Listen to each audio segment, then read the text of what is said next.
가끔 저희 목사님들이 모여서 목회에 대해서, 사역에 대해서 이야기를 나눌 때가 있습니다. 요즘은 마스크를 끼고 6피트를 유지하고 앉아서 이야기를 나눕니다. 그렇게 이야기 나눌 때 나누는 이야기 중에 하나가 특히 이제 새벽 설교에 대해서 이야기를 나누게 되는데, 어떤 본문은 그 안에서 말씀을 그 자리에서 뽑아낼 수 있을 정도로 우리 귀에 익숙하기도 하고 은혜되는 말씀이 있는가 하면, 어떤 말씀은 하루 종일 고민을 해도 어떤 말씀을 전해야 될지 고민되는 말씀이 더러 있다고도 합니다. 예를 들어서 민수기에서 숫자가 계속 반복이 된다든지, 누가 누구를 낳고가 반복이 된다든지 하면 좀 힘든데, 어쨌든 저에게는 오늘 주신 말씀이 참 귀한 말씀을 주셨습니다. 이번 달 바이블 타임을 제가 받아서 제가 맡은 날짜를 확인해 보니까 제일 먼저 눈에 띄는 게 60장이었습니다. 1절에 보니까 일어나라, 빛을 발하라. 기가 막히죠? 이는 내 빛이 이르렀고 여호와의 영광이 내 위에 임하였음이니라 하면서 말씀을 이어가고 계십니다. 그리고 나서 또 한 페이지를 넘겼더니 조금 전에 읽었던 오늘 본문 말씀이 주 여호와의 영이 내게 내리셨으니 하고 하는 말씀이 나옵니다.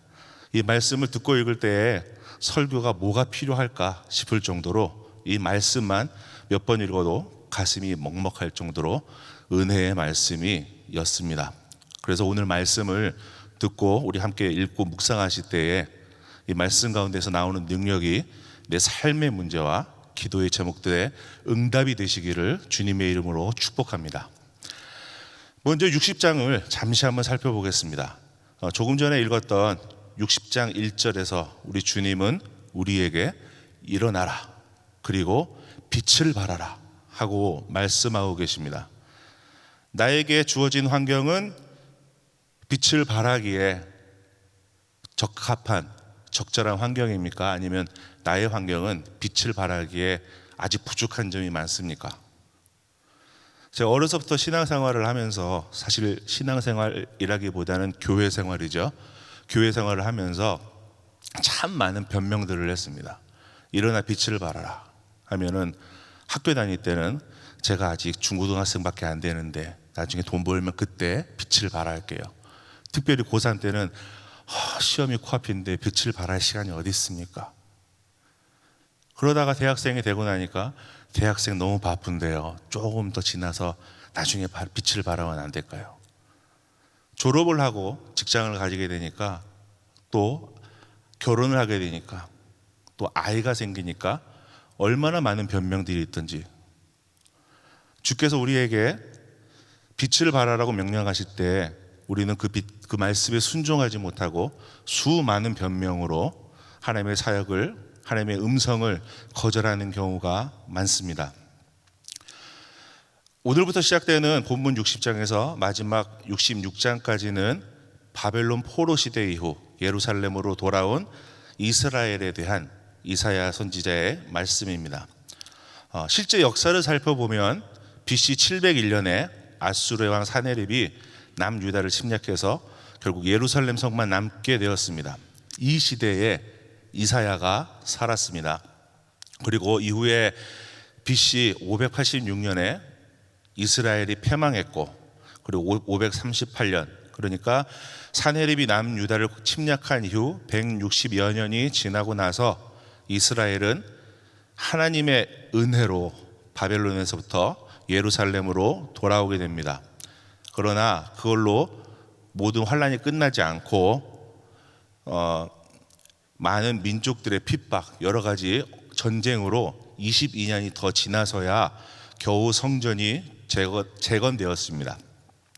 이스라엘이 바벨론과 싸워서 승리하고 수많은 보물을 가지고 예루살렘으로 돌아온 것이 아닙니다.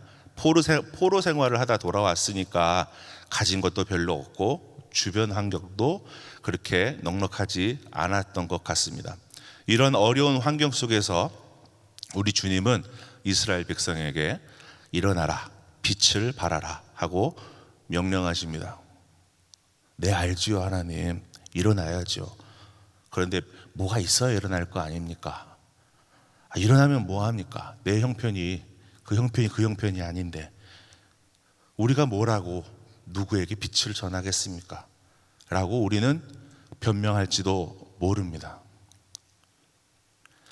역사 속에서 예루살렘은 폐허가 되었고 무너진 도시를 다시 세우는 동안에 이스라엘 백성은 많은 고생과 위험에 처해 있습니다. 이런 상황에서 일어나서 빛을 발하라는 하나님의 명령은 현실적이지 않아 보입니다. 그러나 이사야 60장에서부터 계속 이어지는 이사야의 이야기는 실제 역사가 아닌 그 역사를 경험하기 이전에 이사야가 환상 가운데 본 주님이 주신 예루살렘을 보게 된 것입니다. 그것을 우리는 새로운 예루살렘, 새 예루살렘이라고 말하기도 합니다. 이스라엘이 완전히 회복되고 이방 민족들이 복종하게 되고 낮과 밤이 없이 빛을 발하는 새 예루살렘, 또 새 하늘, 새 땅에 대해서 60장과 그 이후의 말씀들은 전하고 계십니다. 요즘 시대에 새 하늘, 새 땅 그러면 예민하신 분들은 이게 신천지인가 아닌가 하고 오해하기도 합니다. 다시 한번 말씀드리지만 저는 결코 신천지가 아닙니다. 이만희 뭐라고 얘기하지요 요새? 저는 오늘 말씀을 보면서 왜 이 새 하늘 새 땅, 새 예루살렘의 얘기가 신천지가 얘기가 되어버렸는지 너무 안타깝습니다. 새 하늘과 새 땅은 원래 하나님께서 우리에게 주신 말씀이고 그곳을 바라보며 우리가 살아가야 되는 곳입니다. 그렇게 60장에서는 빛이 되는 새 예루살렘에 대해서 이야기하고 계십니다. 그러고 나서 오늘 제가 원하는 본문 61장으로 이제 넘어옵니다. 그 하나님이 빛을 발하는 예루살렘이 완전해지고 또 즐거움과 기쁨의 성으로 회복되어지는 것을 61장에서 이야기합니다. 오늘 저에게 주신 하나님의 말씀은 처음에 읽었던 61장 1절에서 3절까지의 말씀입니다. 우리 다시 한번 같이 읽어보겠습니다. 주 여호와의 영이 내게 내리셨으니 이는 여호와께서 내게 기름을 부으사 가난한 자에게는 아름다운 소식을 전하게 하려 하심이라. 나를 보내서 마음이 상한 자를 고치며 포로된 자에게 자유를, 갇힌 자에게 노임을 선포하며 여호와의 은혜의 해와 우리 하나님의 보복의 날을 선포하여 모든 슬픈 자를 위로하되 무릇 시온에서 슬퍼하는 자에게 화관을 주어 그 죄를 대신하며 기쁨의 기름으로 그 슬픔을 대신하며 찬송의 옷으로 그 근심을 대신하시고 그들이 의의 나무 곧 여호와께서 심으신 그 영광을 나타낼 자라 일컬음을 받게 하려 하심이라. 아멘. 바벨론에서 돌아온 포로들이 예루살렘으로 돌아왔을 때 예루살렘과 성전은 완전히 무너지고 없었습니다. 포로로 살던 이들은 가진 것이 얼마나 있었겠습니까? 예루살렘이 재건되는 것을 원하지 않던 주변 민족들은 이스라엘을 또 괴롭히고 이렇게 둘러싸인 환경이 어려운 가운데서 예루살렘이 다시 세워지고 회복되었다고 조금 전에 이야기를 나눴습니다. 이렇게 어려운 가운데서도 예루살렘을 회복시킨 세 가지의 요건에 대해서 한번 이야기를 나눠보고자 합니다. 첫 번째는 나입니다. 나라는 존재가 61장 1절에 네 개 하면서 나옵니다. 나라는 존재는 단순히 나가 아니라 이 나를 표현하는 수식어가 몇 개 달라붙습니다. 첫 번째 수식어가 뭐냐면은 여호와의 영이 내게 내리셨으니, 개역 한글에서는 내게 임하였으니 라고 표현을 하죠. 주님의 성령이 나라는 존재에게 임했을 때 예루살렘이 회복되는 줄로 믿습니다. 그리고 두 번째, 같은 얘기이기도 하면서 다른 이야기인데 여호와께서 내게 기름을 부으사, 택한 자로 선택받았다는 얘기죠. 그렇게 다시 얘기하자면 나라는 존재는 여호와의 성령이 임한 나, 여호와께서 기름을 부은 나, 더 쉬운 말로 얘기하자니까 성령 충만한 나, 하나님의 선택을 받은 나로 표현이 됩니다. 이 나는 누구입니까? 하고 물으신다면 누가복음 4장 18절에서 21절을 한번 읽어보겠습니다. 주의 성령이 내게 임하였으니 이는 가난한 자에게 복음을 전하게 하시려고 내게 기름을 부으시고 나를 보내사 포로된 자에게 자유를, 눈먼 자에게 다시 보게 함을 전파하며 눌린 자를 자유롭게 하고 주의 은혜의 해를 전파하게 하려 하심이라 하였더라. 책을 덮어 그 말을 들은 그 맡은 자에게 주시고 앉으시되 회당에 있는 자들이 다 주목하여 보더라. 이에 예수께서 그들에게 말씀하시되 이 글이 오늘 너희 귀에 응하였느니라 하시니, 다시 말하면 그게 바로 나야. 내가 그 영이 임한 자야 라고 말씀하고 계신 거죠. 그렇다면 예루살렘을 변화시키고 온전하게 회복시키는 주의 영이 임한 나, 주께서 선택한 나가 첫 번째로는 우리 예수님이십니다. 그 다음에 두 번째로 또 다른 나를 우리는 찾을 수 있습니다. 그것이 누구냐면은 우리 교회의 지도자들, 특별히 우리 담임 목사님, 또 우리 부목사님들, 또 장로님들, 권사님들, 그룹장과 우리 목자님들, 혹은 우리 가정의 리더가 되는 아버지 어머니들, 직장에서 공동체에서 지도자들, 넓게 얘기하면은 우리라는 단어로 표현되는 나가 여호와의 영이 임하고 기름을 받아서 예루살렘을 회복시키는 나인 줄로 믿습니다. 그렇게 여호와의 영이 임한 기름 부음을 받은 나의 역할은 1절에 보니까 아름다운 소식을 전하게 한다 라고 말씀하고 계십니다. 아름다운 소식은 다시 말하자면 복음이고 생명이 되는 줄로 믿습니다. 그래서 그 복음은 가난한 자에게 하나님 나라의 소망을 전하는 것을 아름다운 소식이라고 이야기합니다. 마태복음 5장 3절에서도 심령이 가난한 자는 복이 있나니 천국이 그들의 것이며, 누가복음 6장 20절에서도 예수께서 눈을 들어 제자들을 보시고 이르시되 너희 가난한 자는 복이 있나니 하나님의 나라가 너희 것이며 라고 말씀하고 계십니다. 다시 한번 말씀을 살펴보면 나, 여호와의 영이 임하고 하나님의 선택을 받은 그 나가 아름다운 소식, 복음을 전할 때 그 누구에게요? 가난한 자, 심령이 가난한 자에게 복음을 전파될 때 예루살렘이 온전히 회복되는 줄로 믿습니다. 그 말씀이 이제 이후로 나오는데요. 그 나가 여호와의 영이 임하고 기름 부음을 받고 아름다운 소식을 전하는 내가 그 복음을 전했을 때 나타나는 현상이 있습니다. 첫 번째, 마음이 상한 자를 고치게 되고, 두 번째, 포로된 자에게 자유를 주게 되고, 갇힌 자에게 노임을 선포하게 됩니다. 이 말씀을 지난주에 우리 박병권 목사님 설교하신 말씀 가운데서 다시 찾아볼 수 있습니다. 이사야서 58장 6절에 보니까 내가 기뻐하는 금식은 흉악의 결박을 풀어주며 멍의 줄을 끌어주며 압제당하는 자를 자유하게 하며 모든 멍에를 꺾는 것이 아니겠느냐라고 말씀하고 계십니다. 그러니까 조금 전에 제가 얘기했던 마음이 상한 자를 고치는 것, 포로된 자에게 자유를 주는 것, 갇힌 자에게 노임을 선포하는 것은 저절로 생겨나는 것이 아니고 금식함으로 나타난다는 겁니다. 여러분, 금식하면 흔히 우리 밥을 굶는 것으로 흔히 오해를 하는 경우가 많습니다.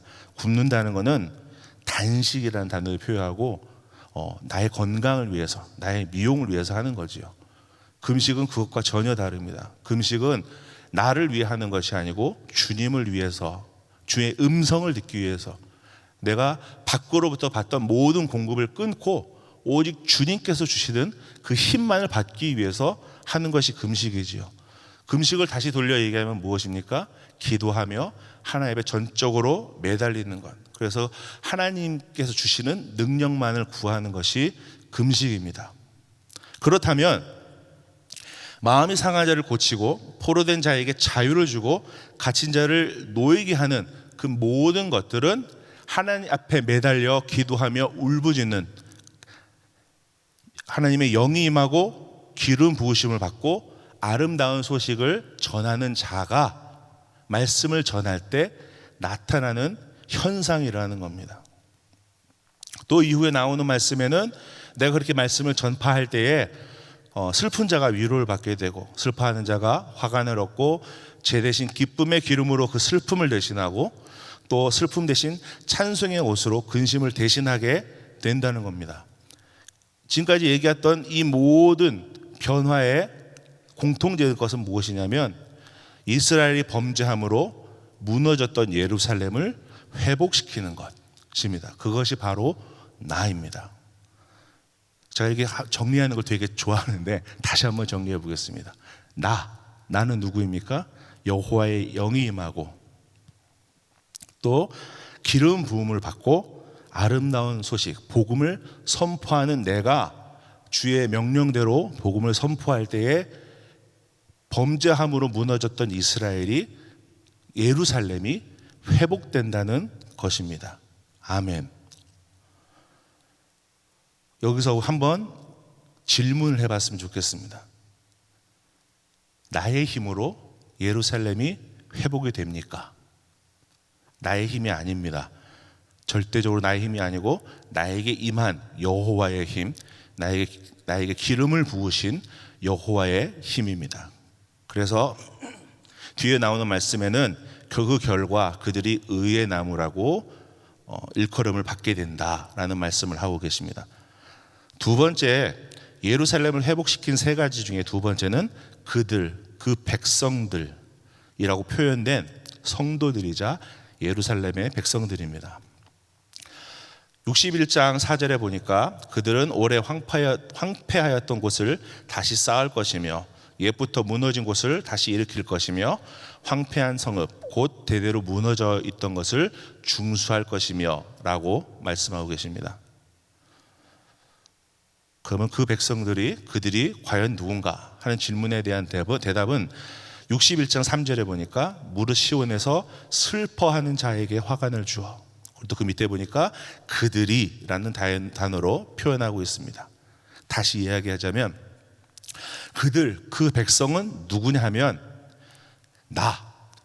영이 임하고 기름 부으심을 받고 복음을 전하는 내가 하나님의 음성을 따라 복음을 전했을 때 그 복음을 듣고 말씀을 듣고 회복되어진, 온전하여진 그들, 그 백성들이 오래되었던 61장 4절에 오래되고 황폐했던 것을 다시 쌓고 무너진 곳을 다시 일으키고 황폐한 성읍을 다시 중수하게 된다는 말씀입니다. 이렇게 얘기하면 좀 이렇게 부정적으로 생각하시는 분들은 또 죽어라 일만 하라고 시키시는 것이 아니냐라는 오해를 하시는 경우도 있을 것 같습니다. 아닙니다.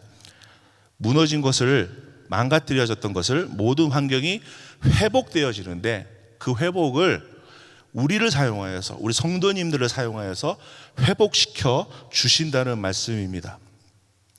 게다가 덤으로 주시는 게 뭐냐면 이방인들이 우리 대신 양을 치게 되고 농부와 포도원 지기로, 다시 말해서 우리의 종이 되어서 우리를 섬기게 된다는 것입니다.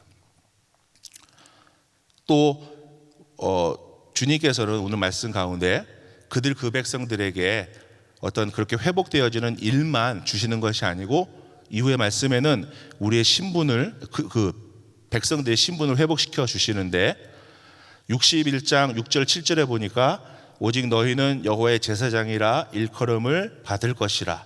사람들이 너희를 우리 하나님의 봉사자라 할 것이며 너희가 이방 나라들의 재물을 먹으며 그들의 영광을 얻어 자랑할 것이니라. 너희가 수치 대신 보상을 배나 얻으며 능욕 대신에 몫으로 말미암아 즐거워할 것이라. 그리하여 그들의 땅에서 갑절이나 얻고 영원한 기쁨이 있으리라. 그들, 그 백성들이 신분 회복을 하게 되는데 그 내용들이 무엇이냐면 첫 번째, 여호와의 제사장이 되고 또 하나님의 봉사자, 현대인의 성경에 보니까 하나님의 사역자라고 표현을 하는 하나님 봉사자가 되고 또 이방 나라의 재물을 먹고 그들의 영광을 얻고 그들의 섬김을 받는다는 거죠. 그리고 이전에는 수치를 받았으나 지금은 보상을 받되 그냥 주는 것이 아니고 배로 받게 되고 또 능욕 대신 나에게 원래 주기로 약속되었던 그 몫을 얻게 되고 그것을 이 땅에서 갑절이나 얻게 되고 영원한 기쁨을 갖게 되는 축복 또한 하나님 앞에 변화되고 이스라엘을, 예루살렘을 재건하는 그들, 다시 말해서 성도들에게 주어지게 되는 축복이라는 것입니다. 세 번째로 예루살렘을 회복시킨 세 가지 중에 마지막 세 번째는 나라는 존재입니다. 그것을 다시 말하니까 8절에 여호와라고 표현하고 계십니다. 여호와 하나님께서는 주님의 영을 받은 나, 또 그리고 그 말씀을 따라 순종해서 회복되어진 그들, 이스라엘 백성들을 향하여서 하나님께서 선물을 주고 싶어 하시는데, 그것이 무엇이냐면 8절에 보니까 그들에게 갚아주고 그들과 영원한 언약을 맺게 하여 주신다. 회복시켜 주신다. 그 다음에 두 번째 9절에 보니까 그들의 자손과 후손을 나라와 만민들 가운데 알리신다. 모든 보는 사람들, 이방인들이 그들의 복을 받은 자라 인정할 수밖에 없다라고 말씀하고 계시고, 또 10절에 보니까 구원의 옷을 내게 입히시고 공의의 겉옷을 내게 더하여 주신다. 그래서 결국은 주님의 신부가 되게 하여 주신다라고 약속하고 계십니다. 오늘 말씀을 좀 정리정돈을 해보려 합니다. 이스라엘의 범죄함으로 완전히 무너졌던 예루살렘, 이사야가 보았던 완전히 그 무너졌던 예루살렘이 회복되는, 그걸 회복시키시는 세 가지의 요건이 있습니다. 그것이 첫 번째가 여호와의 영이 임하고 기름 부음을 받고 복음을 전하는 나입니다. 그리고 그 나로 인하여 변화되고 예루살렘을 재건하는 그들, 성도들입니다. 그리고 또 이렇게 나와 그 백성들을 위하여 늘 중보하시고 은혜와 복을 주시기를 원하시는 여호와 하나님, 이렇게 세 가지의 조건이 충족될 때 이스라엘이, 예루살렘이 회복되는 것을 보았습니다. 그렇다면 우리 교회가, 또 이 세상의 모든 문제가 회복되는 조건이 무엇입니까? 제일 첫 번째로 주의 영으로 거듭나고 하나님의 선택을 받고 하나님의 성령에 감동되어서 늘 성령 안에 거하는 내가 이 땅을, 이 세상을 변화시키는 첫 번째 조건입니다. 그리고 내가 복음을 전하고 또 내가 변화시키는, 나에게 속해 있는 그 모든 사람들이 두 번째 조건이고, 세 번째 조건은 그 모든 것 위에 함께 하셔서 우리에게 복을 베풀어 주시는 여호와 하나님이 동행하실 때 우리 삶의 모든 문제가 해결되는 줄로 믿습니다. 제가 20대 때 교회에서 찬양, 성가대 지휘자를 했었고, 그러면서 감동 가운데 찬양 집회를 해야겠다는 생각을 한 적이 있습니다. 그때 교회가 그 강동구 둔촌동에 보훈병원 앞에 있던 조그만 교회였는데, 어쨌든 그 사역이 성공을 해가지고 그 본당을 1, 2층을 가득 채울 정도로, 이전에 그렇게 찬 본 적이 한 번도 없는 교회가 1, 2층이 가득 찰 정도로 많은 사람들이 와서 찬양하며 은혜를 받았던 적이 있었습니다. 돌이켜보면 왜 그런 일이 생겼나 하고 생각해 봤을 때 나오는 결론은 하나밖에 없습니다. 제가 그것을 준비하는 한 달 반, 두 달 동안을 여름 방학쯤이었던 걸로 기억하는데, 집에도 가지 않고, 집에는 이제 속옷 갈아입으러 가고, 나머지는 교회에서 자고 일어나며 기도하며 아침마다, 새벽마다 주님 앞에 엎드려 기도하고 주님의 임재하심을 간절히 사모했을 때 찬양 집회가 성공하는 그런 역사가 일어났습니다. 결론은 단 하나입니다. 우리가 뭔가에 성공하고 싶거나 뭔가를 변화시키고 싶거나 닫혀있는 모든 문제들이 열려지는 가장 첫 번째 방법은 하나님의 성령 충만을 받는 겁니다. 그렇게 변화되고 회복된 나 때문에, 그렇게 복음을 전하는 나 때문에 내 주변이 변화되고 나의 자녀들이 변화되고 내가 맡고 있는 성도들이 변화되고, 심지어는 직장 생활에서 예수를 핍박하던 그 사람들도 변화되고, 그렇게 변화된 사람들이 예루살렘을, 교회를, 하나님의 나라를 다시 재건하게 되고, 또 여호와 하나님께서 그 위에 은혜 위에 은혜를 더하실 때 우리가 모든 기도하는 모든 제목들, 해결되지 않던 삶의 모든 문제들이 해결되는 줄로 믿습니다. 그러기에 오늘 하루도 주님 의지하고 성령 충만하여서 모든 삶의 문제 가운데 기도하며 나가는 우리 성도님들 되시기를 주님의 이름으로 축복합니다.